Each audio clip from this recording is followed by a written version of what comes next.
पहली बैठक भोपाल में हुई थी, जिसमें माननीय मुख्यमंत्री जी और दोनों हमारे उप मुख्यमंत्री ने बैठकर तय की थी। दूसरी कैबिनेट मीटिंग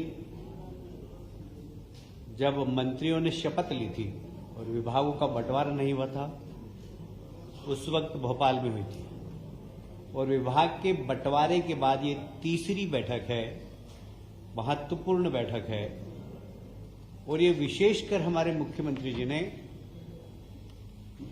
रानी दुर्गावती और रानी अवंतिकाबाई लोधी के प्रति अपनी श्रद्धा समर्पित करते हुए जबलपुर में आयोजित की है। दोनों ही महान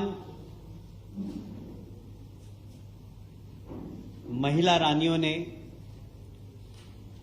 इस समाज में अपने साहस और वीरता के माध्यम से विपरीत परिस्थितियों में संघर्ष किया और इसलिए उनको आदर्श मानकर राज्य सरकार ने फैसला किया है कि दोनों ही महिला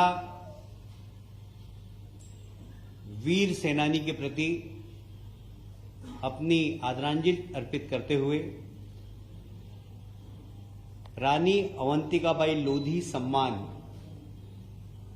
हर वर्ष आयोजित किया जाएगा और रानी दुर्गावती सम्मान ये भी हर वर्ष आयोजित किया जाएगा। समाज के अंदर वे महिलाएं जो विपरीत परिस्थितियों में संघर्ष करके समाज सेवा करती हैं, उनको सम्मानित करने का काम राज्य सरकार करेगी।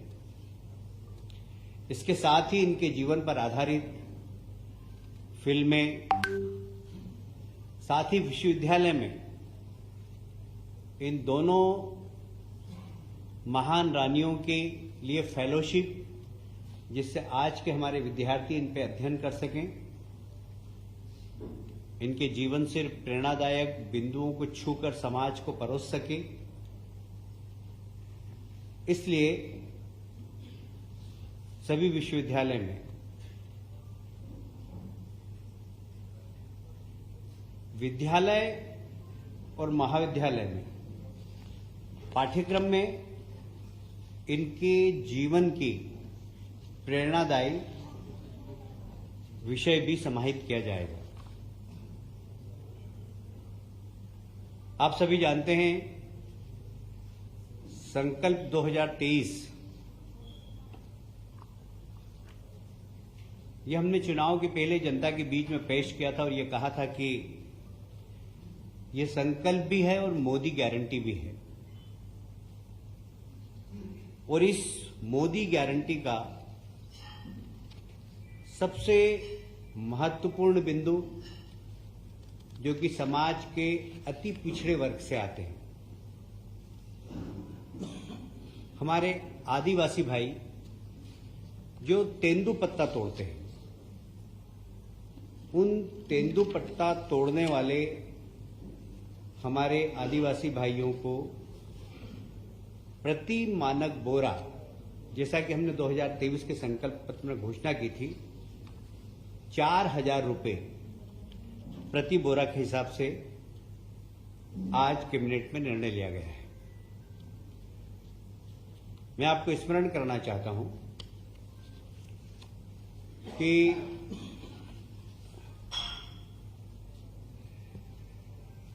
पहले ये 3,000 प्रति मानक बोरा थी, 2013 में 1250 प्रति मानक बोरा थी। हमने इसको बढ़ाकर 3,000 की थी और आप अब 4,000 कर रहे हैं। इससे राज्य सरकार को लगभग 165 करोड़ रुपए का अतिरिक्त भार होगा। एक और महत्वपूर्ण योजना, आप सभी जानते हैं, हमारे देश के प्रधानमंत्री के आग्रह पर पिछला वर्ष सारी दुनिया ने मिलेट्स वर्ष के रूप में मनाया और हमारे यहाँ के मिलेट्स को सारी दुनिया में प्रचारित करने का काम हमारे लोकप्रिय प्रधानमंत्री माननीय नरेंद्र मोदी जी ने किया है। मिलेट्स को श्री अन्न की नाम से माननीय प्रधानमंत्री जी ने इसको प्रचारित किया है और इसके लिए भी एक महत्वपूर्ण योजना रानी दुर्गावती श्री अन्न प्रोत्साहन योजना, यह एक बहुत महत्वपूर्ण योजना है। इसमें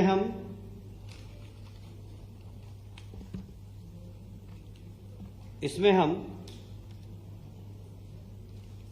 जो श्री अन्न उत्पादन करेंगे, साधारणतया ये श्री अन्न उत्पादन करने वाली वही पिछड़े वर्ग की जातियां हैं, वही अनुसूचित जाति और जनजाति के लोग ज्यादातर हैं इसमें, जिसमें कोदो, कुटकी, रागी, ज्वार, बाजरा आदि के उत्पादन करते हैं। इनको प्रति किलो 10 रुपए की प्रोत्साहन राशि प्रदान की जाएगी। ये उनके खाते में सीधी जमा कर दी जाएगी। इसका उद्देश्य सिर्फ यही है कि इस प्रकार के अन्न के प्रति लोगों की रुचि बढ़े और इस वर्ग को उसका ज्यादा से ज्यादा लाभ हो। तो जो मोदी गारंटी है कि गरीब की गरीबी दूर करना, ये गरीब की गरीबी दूर करने का एक बहुत बड़ा उपक्रम है। मैं समझता हूं कि कैबिनेट ने आज इस वर्ग के लिए एक बहुत महत्वपूर्ण निर्णय लिया है। इसके साथ ही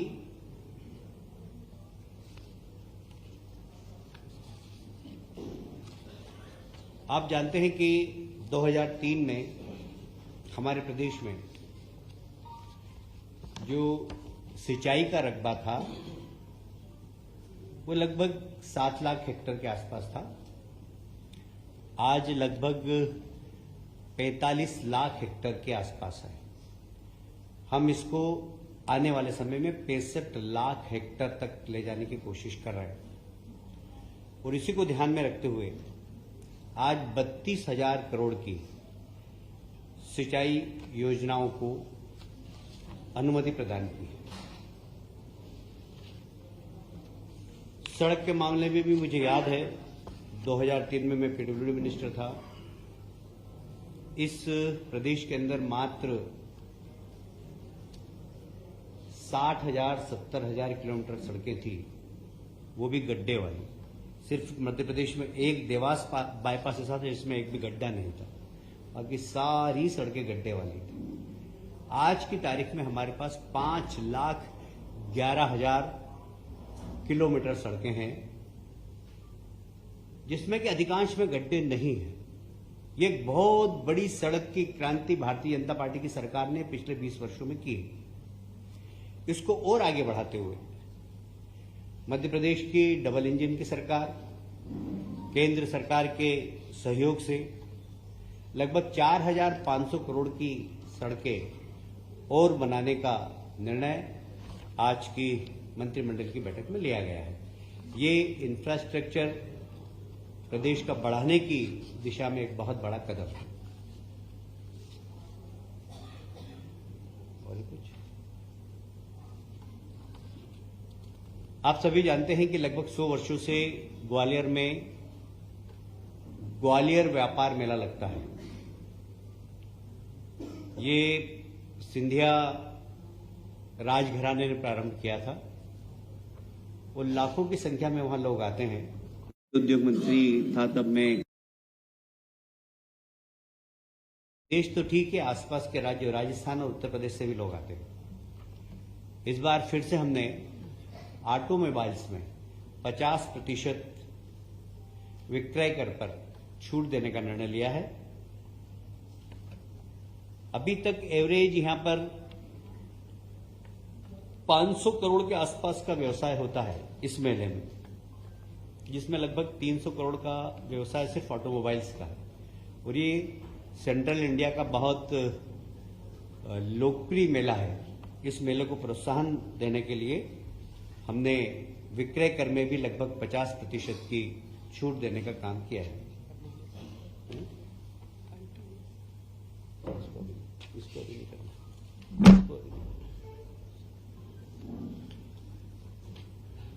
और भी कुछ अनौपचारिक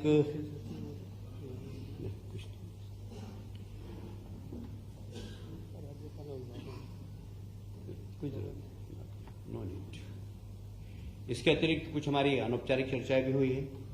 प्रदेश के विकास में हमें क्या क्या करना है, सारे मंत्रियों की भूमिका क्या हो, जिसे प्रधानमंत्री जी की जो मोदी गारंटी रथ निकल रहे हैं, भारत विकास संकल्प रथ जो निकले हैं, उसकी एक प्रोग्रेस रिपोर्ट पर भी बात हुई। और मुझे कहते हुए बहुत गर्व है कि वह हमारा रथ अभी मध्य प्रदेश में बहुत तेज गति से चल रहा है। और अभी एवरेज लगभग हमारी 40% यात्राएं कंप्लीट हो गई है, जिसमें जनता का बड़ा प्रोत्साहन भी मिल रहा है और लोगों को जन कल्याणकारी योजनाएं, गरीब कल्याण की योजनाओं का लाभ भी दे रहे हैं। जैसे आयुष्मान कार्ड बन रहे हैं वहां पर गरीब कल्याण की जितनी भी योजना है राज्य शासन की, प्रदेश सरकार की, हम सबके फॉर्म भरा रहे हैं। और ये बड़ा लोकप्रिय रथ गांव-गांव में जाकर गरीब कल्याण की योजना से जो हितग्राही हैं, जो वास्तव में इसके हकदार हैं, उनको हक देने का काम कर रहा है। बहुत बहुत धन्यवाद।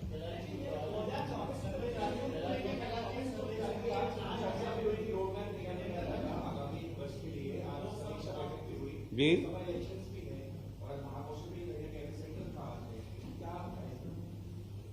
क्या क्या कहा आपने?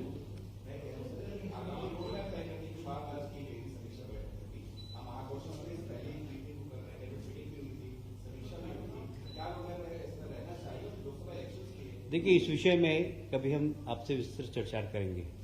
आज मेरा काम इतना ही था कि मैं कैबिनेट की ब्रीफिंग आपको दूं। जो कैबिनेट की मैंने ब्रीफिंग दी, इससे संदर्भ में आपको कुछ प्रश्न हो आपके पास तो पूछ सकते हैं।